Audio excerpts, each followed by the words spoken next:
बिस्मिल्लाहिर्रहमानिर्रहीम, अस्सलाम वालेकुम। विनस स्पोर्ट्स के साथ आपका मेज़बान है शहजादा मोइन हाजिर है और हम अपने प्रोग्राम में क्रिकेट, हॉकी, फुटबॉल और दीगर इश्यूज़ पे बात करते हैं। और ख़ासकर अगर पाकिस्तान में देखें तो इस पर बहुत ज़्यादा इश्यूज़ है, सिलेक्शन कमेटी के हवाले से भी होता हुआ दिखाई दे रहा है। और साथ साथ अब क्योंकि सर्जरी की बहुत बातें हो रही थी मोहसिन नकवी के हवाले से, और उन्होंने पहली सर्जरी तो कर दी है।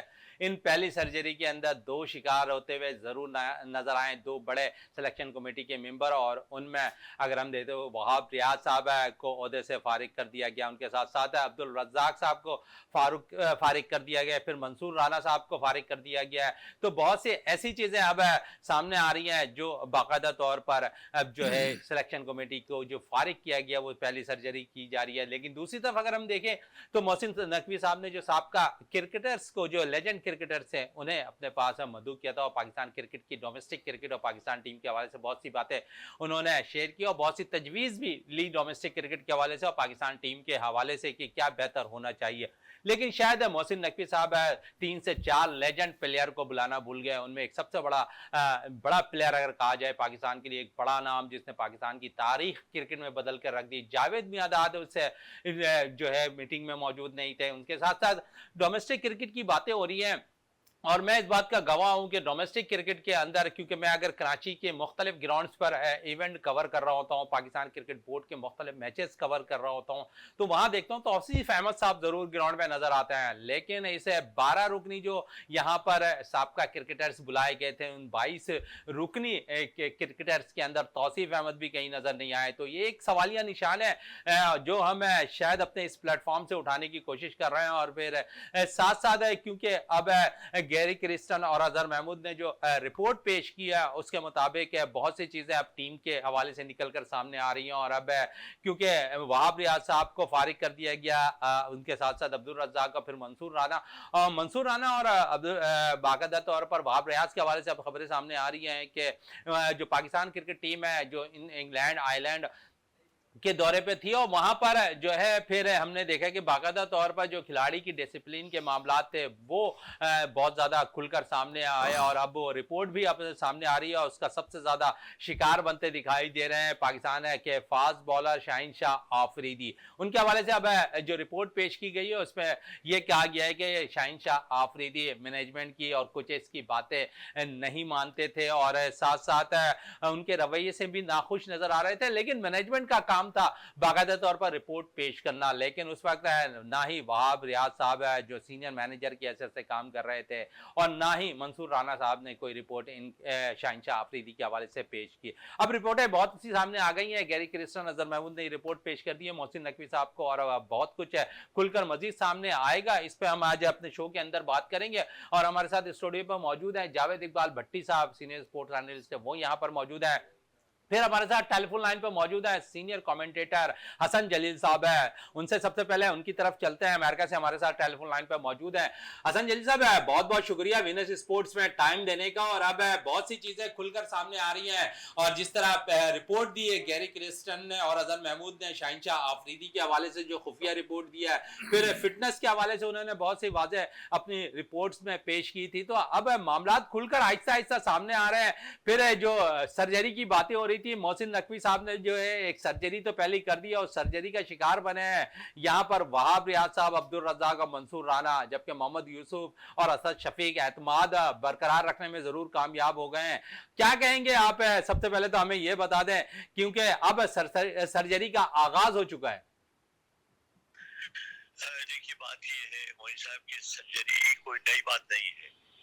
इससे पहले भी हमेशा ये हुआ है कि बहुत खराब परफॉर्मेंस पर एक साथ तब्दीलियां टीम में करती है। बात यह है कि जब तक आप एक सिस्टम तय नहीं करेंगे, कुछ डिसिप्लिन इम्पोज नहीं करेंगे, जो कॉन्ट्रैक्ट्स प्लेयर्स के हैं उनमें उन्हें मुख्तलिफ ज़ाब्तों का पाबंद नहीं बनाएंगे, जब तक कोई फायदा नहीं होगा। पहली बात तो यह है कि गवर्नमेंट की जो इंटरफेरेंस है वो कम होनी चाहिए और ये जो हर तीसरे दिन आप एक चेयरमैन बदल देते हैं, उसके जब चेयरमैन आते हैं तो वो पूरा स्टाफ बदल जाता है, नए लोग आ जाते हैं, ये सिलसिला खत्म होना चाहिए।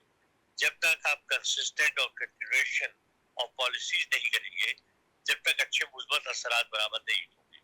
दूसरे, आपने बड़ा अच्छा जिक्र किया अपने इंट्रो में, डिसिप्लिन एक ऐसी चीज है कि डिसिप्लिन का पाबंद आप हर शख्स को बनाएं, खा वो नया क्रिकेटर हो, खा वो बहुत बड़ा क्रिकेटर हो।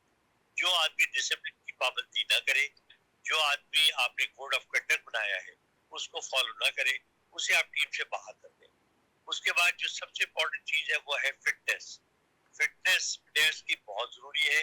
अगर प्लेयर 30% भी अनफिट है तो आप उसको टीम में न लें, ताकि उसको एहसास हो और बाकी क्रिकेटर्स को भी एहसास हो कि हमें पूरा फिट होना जरूरी है।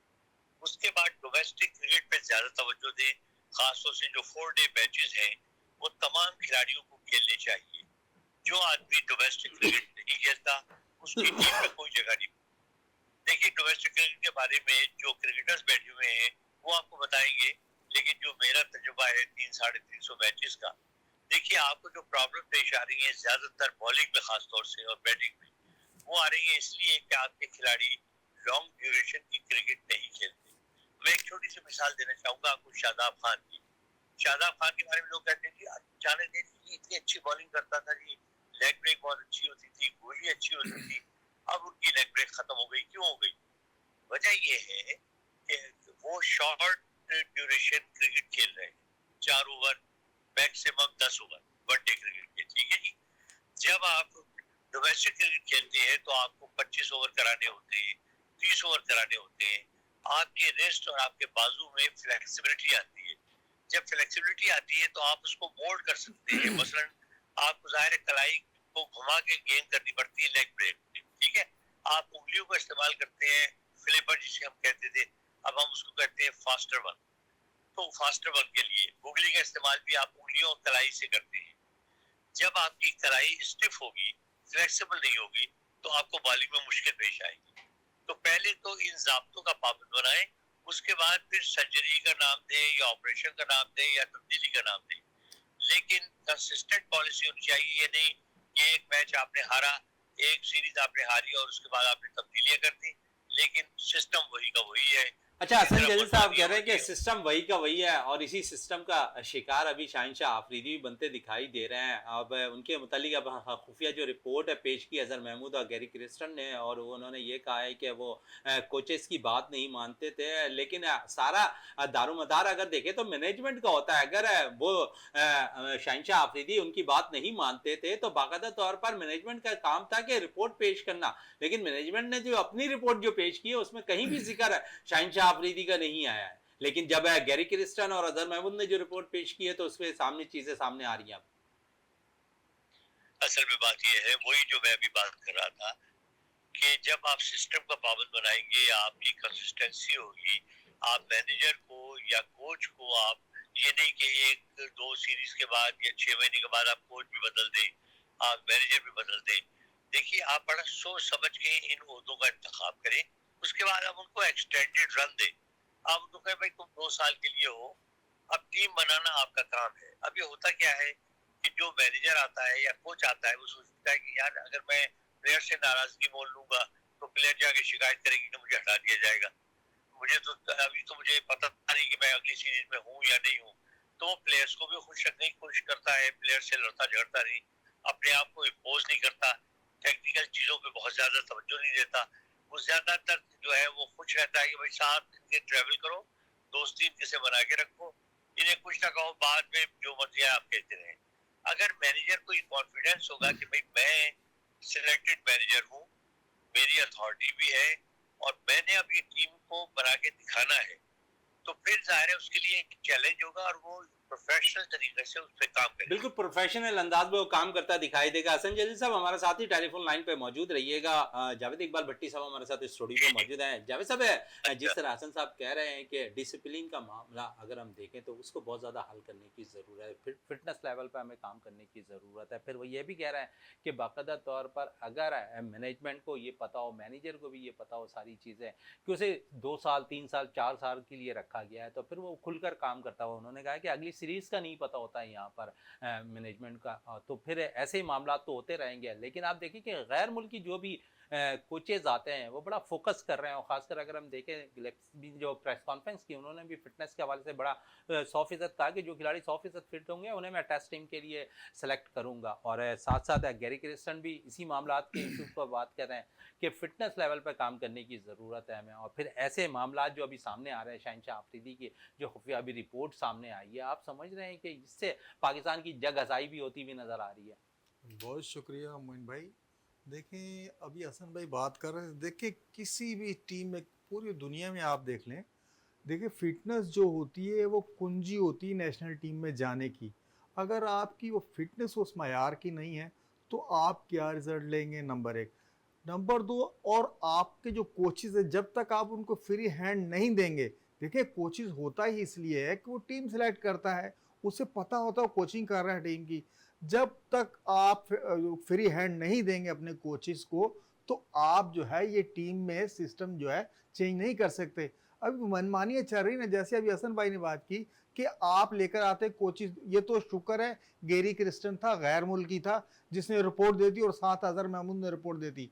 नहीं तो ये जो शहनशाह अफरीदी के खिलाफ जो बातें आई हैं, जो रिपोर्टें आई हैं, नहीं तो वहाब रियाज, देखिए असल रिपोर्ट देनी थी वहाब रियाज ने, और मैनेजमेंट ने, जो सिलेक्शन कमेटी भी वही थी, उन्होंने तो कोई रिपोर्ट नहीं दी। लेकिन गेरी क्रिस्टन ने जो रिपोर्ट दी तो मजबूरन अजहर महमूद को भी रिपोर्ट देना पड़ गई। उसमें सारी चीज़ें खुलकर सामने आई कि प्लेयर्स जो है शहनशाह अफरीदी जो है अपनी मनमानियाँ कर रहा था, वो ना किसी की कप्तान की सुन रहा है ना मैनेजमेंट की सुन रहा है। तो टाइम तो ये था कि वहाब रियाज को चाहिए था उसी सीरीज के दौरान, वर्ल्ड कप के दौरान ही जो है वो पीसीबी से रब्ता करता और शहनशाह अफरीदी के बारे में एक खुफिया रिपोर्ट भेजता है कि भाई ऐसे ऐसे हो रहा है। मैन बॉलर है पाकिस्तानी टीम का, जब आपका बैन बॉलर ही आपके कहने सुनने में नहीं है तो आपको क्या रिजल्ट मिलेगा। इन सारी चीज़ों पे देखें, हमने यहाँ जितने भी ओहदे हैं हमने एक म्यूजिकल चेयर बनाई हुई है, कभी किसी को बिठा देते हैं कभी किसी को बिठा देते हैं। किसी के साथ टर्म एंड कंडीशन में ये नहीं लिखा जाता कि आपको साल के लिए लाए हैं या 2 साल के लिए लाए। यहाँ तो हमारे 15 दिन के बाद पता नहीं चलता सिलेक्शन कमेटी में ये मेंबर्स हैं, अगले 15 दिन में ये होंगे या नहीं होंगे। इसी तरीके से चेयरमैन क्रिकेट बोर्ड का भी हमारे यहाँ यही है। असल मसला ये है कि हमें अपना सिस्टम दुरुस्त करना होगा। जब तक आप अपना सिस्टम दुरुस्त नहीं करेंगे तो ये चीज़ें होती रहेंगी। सिस्टम दुरुस्त करने की ज़रूरत है। हसन जलील साहब की तरफ वापस चलते हैं। हसन साहब, अब काफ़ी बातें हो गई और फ्री हैंड मोहसिन नकवी साहब ने कोचेस को दे दिया है, दोनों टी20 और टेस्ट टीम की जो कोचिंग के फ़राइज़ अंजाम देंगे दोनों कोचेस है। तो आप समझते हैं कि फ्री हैंड अगर हम देखें तो गैर मुल्की कोचेस को आपने दिया है, कितना फ़ायदा होगा पाकिस्तानी टीम के लिए? कप्तान पर भी जरा तवज्जो देंगे। देखिए, हमें एक तो ये है कि सबसे बड़ी बात ये है, दुनिया की तमाम टीमों को आप देख लीजिए कि कोच और कप्तान ये दो मिलकर ऑन फील्ड फैसले करते हैं, ठीक है ना। तो आपके यहाँ कप्तानी का भी मसला ये है कि आप कप्तान तो बना देते हैं लेकिन उसको ग्रूम नहीं करते। मसलन बाबर आजम की मिसाल आप ले लीजिए, बाबर ने इनिशियली पहले 2-3 साल में बहुत अच्छी कप्तानी की, यानी अच्छी कप्तानी इस तरह की कि रिजल्ट अच्छे थे, टीम भी मुतहद थी, ड्रेसिंग रूम का माहौल बहुत अच्छा था। लेकिन इस दौरान में किसी ने टेक्निकल बाबर आजम पर तवज्जो नहीं दी, उनको टेक्निकल फ्लॉज की तरफ तवज्जो नहीं दिलाई कि भाई आप बहुत अच्छे कप्तान हैं, ठीक है, लीड कर रहे हैं, कामयाबी भी हासिल कर रहे हैं, लेकिन टेक्निकली आप वीक हैं, आप उस पर तवज्जो दें, अपने आप को ग्रूम करें।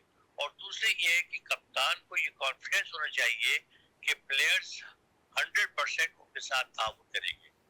एक तो ये है कि एक क्लियर लाएअमल होना चाहिए कि जब आप किसी को कप्तान नामजद करें तो वहां तमाम प्लेयर्स को आप वार्न कर दें कि देखो ये कप्तान हमने बनाया है, अगर आप किसी कोई सियासत चलाने की कोशिश करेगा, कोई कप्तान को लेट डाउन करने की कोशिश करेगा, तो हम उसको टीम से बाहर कर देंगे, चाहे वो कितना ही बड़ा खिलाड़ी क्यों ना हो। बात वही है कि जब आप नज़्म ज़ब्त का पाबंद बनाएंगे तो लड़के पूरी तवज्जो देंगे। लड़कों पर अब एक और प्रॉब्लम हमारे यहाँ आ गई है जो पहले नहीं होती थी कि आउटसाइड इन्फ्लुएंस बहुत है। जो बाहर बैठे हुए खिलाड़ी हैं वो भी इन लड़कों को बहुत ज्यादा मुतासिर करते हैं और हर एक अपनी अपनी राय देता है। उसको भी उसी सूरत में खत्म किया जा सकता है जब लड़कों को एतमाद भी हो और लड़कों को ये पता हो या क्या बात है। उसके लिए आप बेंच स्ट्रेंथ बड़ी बनाएं, प्लेयर्स का पूल आपको बड़ा होना चाहिए। हर प्लेयर को मालूम हो कि मेरी जगह ये 4 लड़के और बैठे हुए हैं।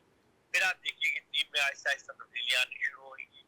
और आप लड़कों पर जो है उनकी जहनी तरबियत पर भी तवज्जो दें। ये भी बड़ा इम्पोर्टेंट एस्पेक्ट है।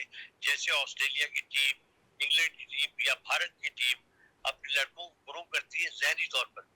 ये तमाम पॉइंट्स अगर ध्यान में रखें तो मेरा ख्याल है बेहतरी आएगी। चलें, बेहतरी आएगी और इसी बेहतरी के लिए अब बहुत से इक़दामात होते हुए दिखाई दे रहे हैं। और जिस तरह मैंने इंट्रो में ज़िक्र किया था कि मोहसिन नकवी साहब ने साबका लेजेंड खिलाड़ियों से मुलाकात की है, बहुत सी तजवीज़ उन्होंने डोमेस्टिक क्रिकेट के हवाले से उनसे बात की है, फिर पाकिस्तानी टीम के हवाले से। और फिर क्योंकि पाकिस्तान ने अभी बांग्लादेश के खिलाफ टेस्ट सीरीज़ खेलनी है, वेस्ट इंडीज़ के खिलाफ और इंग्लैंड के खिलाफ टेस्ट सीरीज़ खेलनी है, तो इसके लिए बाकायदा तौर पर टीम का ऐलान भी होना है। और साथ साथ उन चंद प्लेयर्स के हवाले से भी बातें हुई हैं जो अब T20 टीम का हिस्सा थे, उनकी परफॉर्मेंस के हवाले से भी बातें सामने आई हैं। आप समझ रहे हैं कि जो साबका क्रिकेटर्स को मोहसिन नकवी साहब ने मदऊ किया था, लेकिन उसमें लेजेंड प्लेयर्स को बुलाना शायद वो भूल गए। अगर मैं जावेद मियांदाद के पाकिस्तान का एक लेजेंड प्लेयर है और उन्हें ज़रूर इससे में बुलाना चाहिए था, लेकिन कुछ अरसे कबल मोहसिन नकवी साहब ने पर्सनली तौर पर उनसे अलहदा तौर पर एक मीटिंग ज़रूर की थी जावेद मियांदाद साहब से। लेकिन मैं खासकर एक नुक्ता ज़रूर उठाना चाहूँगा कि इस 22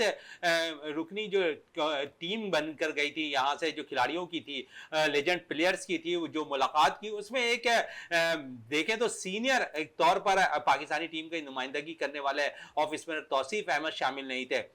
और तौसीफ अहमद के लिए ये मशहूर है कि वो डोमेस्टिक क्रिकेट हो या पाकिस्तान सुपर लीग हो, वो ग्राउंड पर जाकर बाकायदा तौर पर खिलाड़ियों की जांच पड़ताल करते हुए दिखाई देते थे, लेकिन यहाँ पर उन्हें मदऊ ही नहीं किया गया।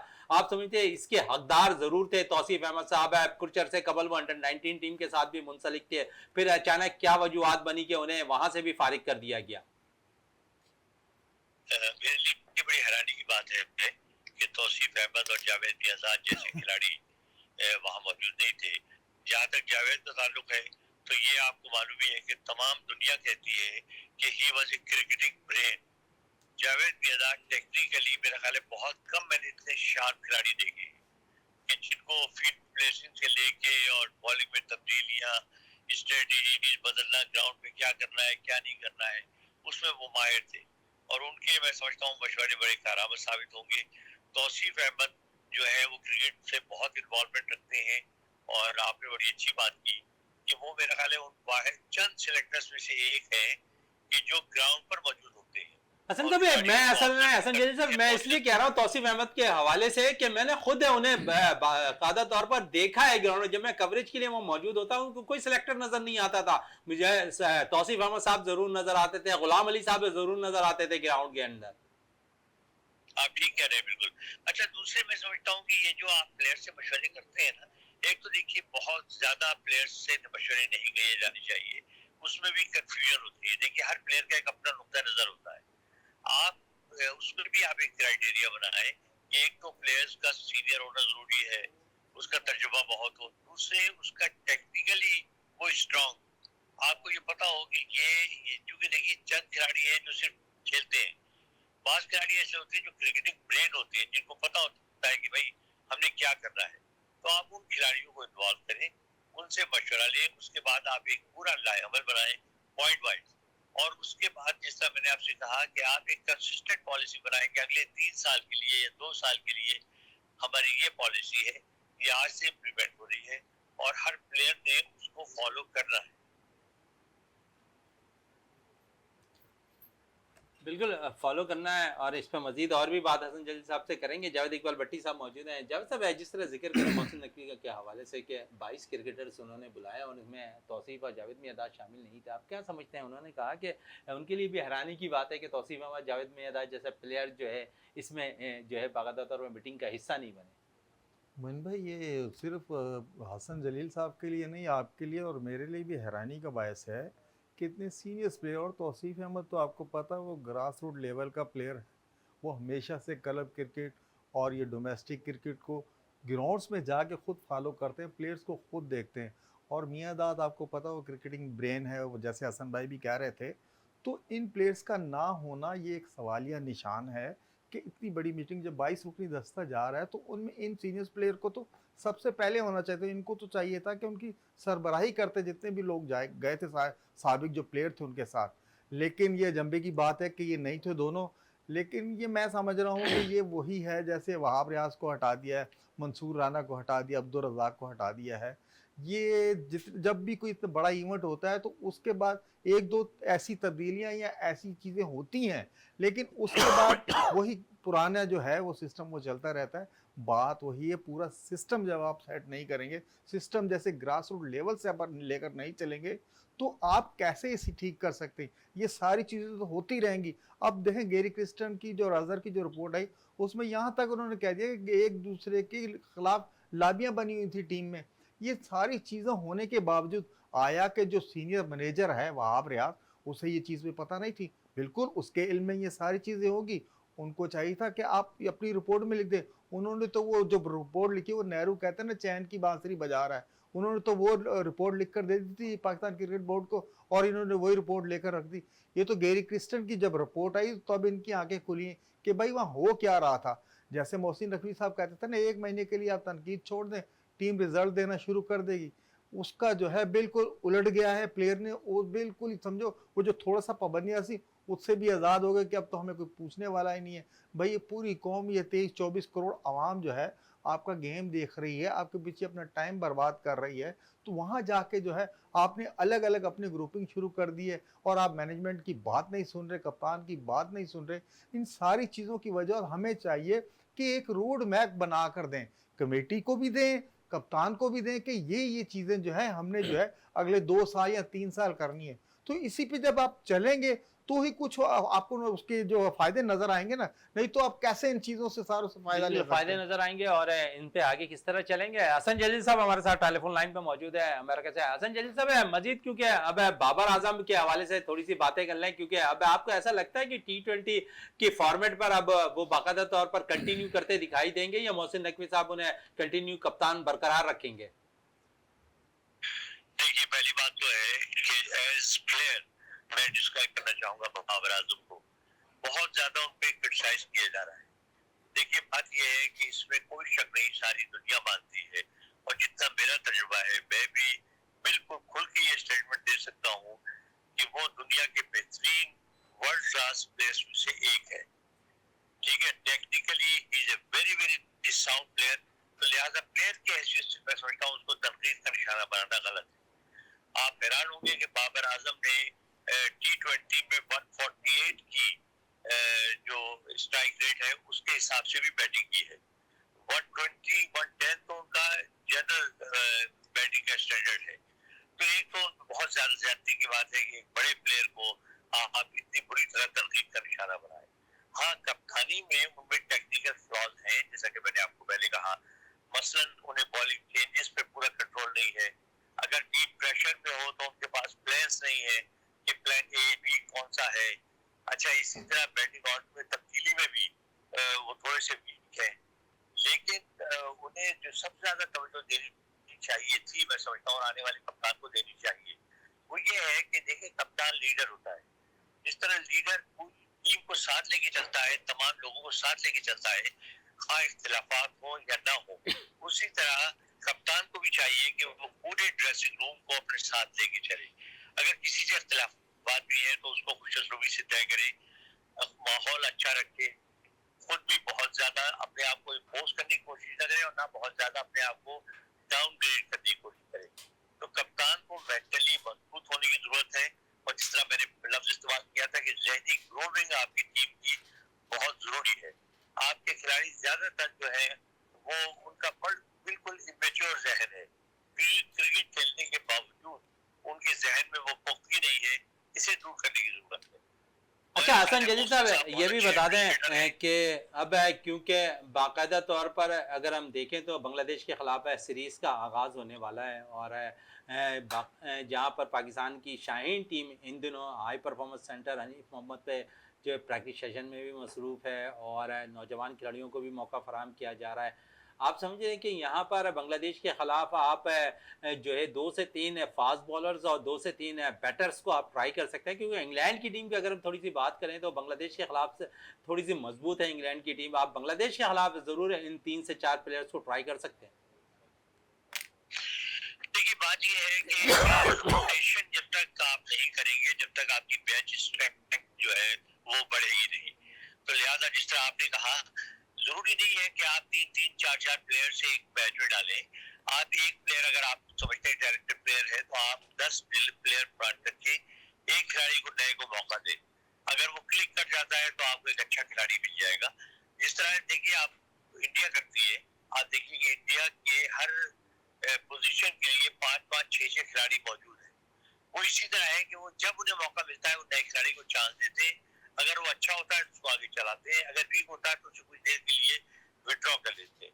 तो मेरा ख्याल है बांग्लादेश के खिलाफ एक अच्छा मौका है। सबसे बड़ी बात तो ये है कि एक अक्लमंदी का काम ये किया गया है कि शाद मसूद को बरकरार रखा गया है। शाद मसूद इंटेलिजेंट खिलाड़ी है और बड़ी अच्छी उनकी रेपुटेशन है। इंग्लैंड में मुझे मौका मिला कई काउंटीज से मिलने का, और वहाँ के जो एडमिनिस्ट्रेटर्स थे उन्होंने शान मसूद के बारे में बहुत अच्छे ख्यालात का इजहार किया। अब जरूरी ये है कि उन्हें एक ऐसी टीम दी जाए जो अच्छा परफॉर्म करे। बांग्लादेश के खिलाफ भी बहुत ज्यादा तब्दीलियां करने की जरूरत नहीं है, क्योंकि इस वक्त आपको विक्ट्री चाहिए है, आपको जीतने की जरूरत है, क्योंकि हारने के बाद ये जो आप वर्ल्ड कप हारे हैं आपका मोरल बहुत डाउन है। तो लिहाजा आप अगर 2-3 सीरीज जीतने में कामयाब हो गए तो आप दोबारा ट्रैक पे वापस आ जाएंगे। लेकिन इस दौरान में आप एक आध नए खिलाड़ी को जरूर मौका दें हर मैच में। अच्छा, नए खिलाड़ियों की बात हो रही है, हसन जलील साहब है, तो थोड़ा सा मैं इस पे नौजवान स्पिनर्स की भी बात कर लूँ। सुफियान मुकीम एक है, अंडर 19 लेफ्ट आर्म स्पिनर है। मेहरान मुमताज़ का नाम सामने आ रहा है, वो बड़ी ज़बरदस्त है, जो है बॉलिंग का मुजाहरा कर रहे हैं, लेफ्ट आर्म स्पिनर। और थोड़ा सा मैं अगर पाकिस्तानी टीम की नुमाइंदगी करने में नुमान अली की थोड़ी बात कर लें, 39 ईयर्स के वो हो चुके हैं, लेकिन परफॉर्म अभी भी बेहतरीन कर रहे हो। पाकिस्तान की विक्ट्री में बड़ा अहम रोल भी उनका रह रहा है। तो आप समझते हैं कि उनके साथ आप बाकायदा तौर पर इन लेफ्ट आर्म स्पिनर्स को शामिल जरूर कर सकते हैं, ताकि कुछ इनको भी सीखने का मौका मिल सकता है। फिर आपके पास इब्रार मौजूद है, मिस्ट्री स्पिनर, तो आप 2-3 स्पिनर्स के साथ जा सकते हैं बांग्लादेश के खिलाफ टेस्ट सीरीज में। बिल्कुल, और ट्राई करना चाहिए। और देखिए कितने अफसोस की बात है कि सईद अजमल के जाने के बाद, आप इतना अरसा गुजरने के बाद, आप रेगुलर स्पिनर तलाश करने में कामयाब नहीं हुए। और उसकी बड़ी वजह यह है कि जो स्पिनर्स मौजूद भी है उन्हें आपने एक्सपोज नहीं किया, उन्हें आपने मौका नहीं दिया, उनकी आपने ट्रेनिंग नहीं की। अब जैसे आपने मेहरान मुमताज का नाम लिया, मेरा ख्याल है मेहरान मुमताज में एक अच्छा स्पिनर बनने की तमाम सलाहियतें मौजूद है। इसी तरह अबरार को अभी पूरा मौका नहीं मिला। उसामा भी जो है वो इनकंसिस्टेंट है, इसलिए कि उनको ना कॉन्फिडेंस मिला है और ना मौका मिला है। तो अब वक्त आ गया है उनके कि साथ आप जाती खिलाड़ियों रंजिश भी को चल रही थी सेलेक्टर्स की, तो मसला तो ये भी था ना सर। जी क्या उसामा मीर की जाती रंजिश भी चल रही थी सिलेक्शन कमेटी के मेंबरान से। अब देखिए ना, ये आपको ये चीजें दूर करनी होगी। बात यह है कि जब तक आपका स्ट्रिक्ट कंट्रोल नहीं होगा, और मुझसे नकवी साहब को चाहिए कि जो एडमिनिस्ट्रेशन में उनकी क्वालिटीज है उनको बरवे कार लाए, और बड़ी सख्त है कि यहाँ पर आपको स्टिक एंड कैरेट से काम लेना होगा। जहाँ प्यार की जरूरत है आप प्यार दिखाएं, जहाँ सख्ती करनी है वहाँ सख्ती करें, क्योंकि उसके बगैर ये मामला ठीक नहीं होगा। अच्छा हसन जलील साहब, क्योंकि टाइम थोड़ा सा शॉर्ट है, और साथ साथ मैं आपसे आखिरी सवाल जरूर करना चाहूंगा, लेजेंड लीग के हवाले से क्या कहेंगे? बड़ी अच्छी परफॉर्मेंस जारी है पाकिस्तानी टीम की, और अच्छा परफॉर्म भी कर रहे हैं। शर्जील अच्छा परफॉर्म कर रहे हैं, शोएब मकसूद अच्छा परफॉर्म कर रहे हैं, शोएब मलिक अच्छा परफॉर्म कर रहे हैं। पाकिस्तानी टीम को किस तरह देख रहे हैं इस टूर्नामेंट के अंदर? और फिर साथ साथ जनूबी अफ्रीका के खिलाफ जरूर पाकिस्तानी टीम को शिकस्त हो गई, लेकिन पाकिस्तान ने 4 मैचेस बड़े अच्छे जीते। अब देखिए, आप इसी की मिसाल ले लें कि आपकी वो खिलाड़ी जो रिटायर हो चुके हैं वो इतनी टॉप क्लास परफॉर्मेंस दे रहे हैं वर्ल्ड क्लास प्लेयर्स के सामने, तो इसका मतलब है कि टीम में अभी जान मौजूद है। और जाहिर है कि वही वाली बात है कि जब आप यकजा होगी खेलेंगे, जब आपके सामने टारगेट होगा। अब वहाँ क्या है कि वहाँ आपको पैसे मिलते हैं प्रोफेशनली खेलने के, ठीक है, तो आप पूरी जान भी लड़ाते हैं, संजीदगी भी इस्तेमाल करते हैं। अब मुझे बड़ा अफसोस हुआ मैंने जब शादाब की 2 परफॉर्मेंसेस देखी कि आपने लीग में जाती, कहा तो आपको 50 रन देकर एक विकेट भी नहीं मिल रही थी, और कहा आपने 2 मुसलसल मैचों में हैट्रिक कर ली। टीम को उड़ा के रख दिया। तो ये एटीट्यूड चेंज करने की जरूरत है, और ये एटीट्यूड सिर्फ इसलिए चेंज हो सकता है जब प्लेयर को ये मालूम हो कि मैं परफॉर्मेंस बेस पर टीम के साथ हूँ, अगर परफॉर्मेंस नहीं करूंगा तो बाहर हो जाऊंगा। चले बाहर हो जाऊंगा। हसन जलील साहब, आपका बहुत बहुत शुक्रिया विनेस स्पोर्ट्स में टाइम दे रहे और अच्छी गुफ्तगू कर रहे हैं, तो बड़ा अच्छा तजिया भी आप बहुत दे रहे शुक्रिया आपका भी। टीम के हवाले से। बहुत शुक्रिया विनेस स्पोर्ट्स में टाइम देने का। और अब हमारे साथ स्टूडियो में ज्वाइन कर लिया है इकबाल मेमन साहब ने, सीनियर स्पोर्ट्स एनालिस्ट। इकबाल साहब, है टीम के हवाले से बहुत सी बातें अब सामने आ रही हैं, शहनशाह अफरीदी के हवाले से अब खुल के सामने रिपोर्ट आ गई है, तो क्या कहेंगे अब है, क्योंकि बहुत कुछ अब वाजे होता जा रहा है, क्योंकि अभी सिर्फ शहनशाह अफरीदी के हवाले से बातें सामने निकल कर आई हैं और हम देखेंगे कि बहुत सी चीजें और निकल कर सामने आएंगी, फिर आप समझते हैं दीगर खिलाड़ी और भी इसका हिस्सा बनते दिखाई देंगे? देखिए, जो पर्सनल रिफ्ट्स हैं या पर्सनल ग्रजेस हैं वो हमें होते हैं, क्योंकि एक इंसानी फितरत है। लेकिन ये कि जो एडमिनिस्ट्रेशन का काम है वो ये है कि एक माहौल जो है कंजीनियल और जो है कंड्यूसिव डेवलप करे, जिस एनवायरनमेंट में ये बच्चे खेलते हैं उसमें ये प्रॉब्लम्स नहीं होने चाहिए और शटअप कॉल दें उन लोगों को। और मैं तो कहता हूं कि कोई भी इंडिस्पेंसिबल नहीं है, कोई भी भले कितना भी शहजादा हो उसको बाहर बिठा दें अगर वो मस्ती करता है। तो मैं समझता हूं कि एक को या दो को आपने पनिश किया ना, तो ये जो है हर किसी को ये पता चल जाएगा कि मैं जो है वो पनिशेबल हूं और फिर वो नेक्स्ट टाइम नहीं करेगा, नेक्स्ट टाइम नहीं करता हुआ दिखाई देगा। जावेद साहब, आपकी तरफ आता हूँ, और जिस तरह अब क्रिकेटर्स के हवाले से बात हो रही है, बाबर इफ्तिखार है और फिर शहनशाह अफरीदी, अम्माद आमिर और साइम अयूब, आजम खान, क्या ये प्लेयर्स अब टीम का हिस्सा बनते दिखाई देंगे आपको T20 के सिवाय बाबर आजम के? मोइन भाई, ऐसा नहीं है कि एकदम आप 6 से 7 प्लेयर जो है ड्रॉप करते हैं। हाँ, आमिर, अमाद, साइम, आजम खान, इनका तो नज़र आ रहा है कि इनकी जगह नहीं बन रही, लेकिन ये है कि इफ्तिखार हो गया, बाबर हो गया, शहनशाह अफरीदी हो गया, ये दस्तयाब होंगे और ये टीम में होंगे। मैं ये कह रहा हूँ कि इनकी परफॉर्मेंस ऐसी है, आपको इनको टीम में लेना पड़ेगा, आपकी मजबूरी होगी, क्योंकि ये प्लेयर सिर्फ थोड़ा सा आउट ऑफ फॉर्म थे और अब वो टच में आ जाएंगे बांग्लादेश की सीरीज़ के ख़िलाफ़, तो ये टीम में होने चाहिए। और जिस तरीके से बाबर आजम की आपने बात की, या तो आपने बाबर आजम को जब शहनशाह अफरीदी को हटाकर T20 का कप्तान मुकर्रर किया था उस टाइम गलती की थी, या अब T20 का कप्तानी से हटाने के बाद उससे बड़ी गलती करने जा रहे हैं? इसका फैसला जो है आपने बिल्कुल जो है अपने कोचेस जो आपके यहाँ हैं, गैरी क्रिस्टन हो गया, उस पर छोड़ दें कि भाई उसे कौन सा कप्तान दरकार है जिससे वो परफॉर्मेंस ले सकता है। जब वो हाई परफॉर्मेंस सेंटर में सबकी अभी जो ग्रास रूट लेवल से डोमेस्टिक से जो प्लेयर आएंगे, तो ये कोचेस सारे उनको देख रहे होंगे, जिसकी जो परफॉर्मेंस होगी उनके सामने होगी।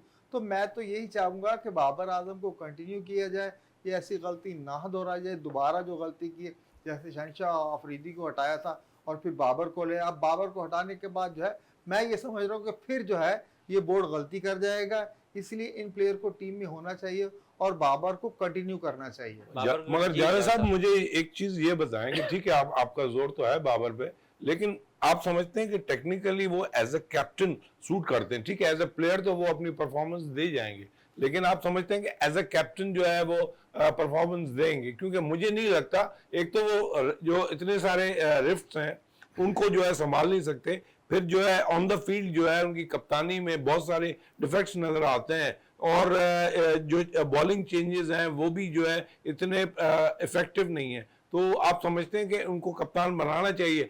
दूसरे हाथ पे हम शहनशाह अफरीदी को देखते हैं कि आउट ऑफ द ब्लू जो है उनको कप्तान बनाया गया और लाहौर कलंदर्स के लिए उन्होंने जो है पहली चैंपियनशिप जीती, फिर उसके बाद दूसरे साल जीती।